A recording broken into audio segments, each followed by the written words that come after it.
Hi குட்டீஸ், welcome to cartoon குட்டீஸ் channel. இன்னைக்கு நம்ம ரொம்ப சுவாரஸ்யமான ஒரு அழகான கதையை கேட்போம்.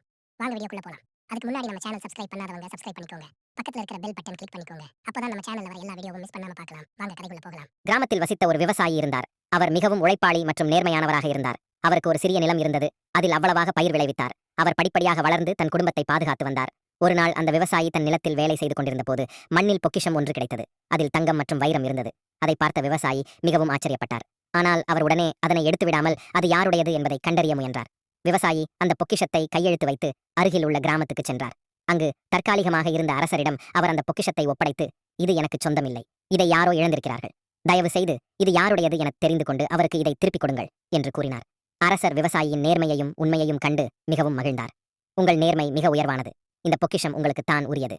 இது உங்கள் உழைப்புக்கு கிடைத்த பரிசு என்றார். விவசாயி அந்த பொக்கிஷத்தை பெற்றுக்கொண்டு தன் கிராமத்திற்கு திரும்பி மேலும் உழைத்து தன் வாழ்க்கையை மேலும் மேம்படுத்தினார்.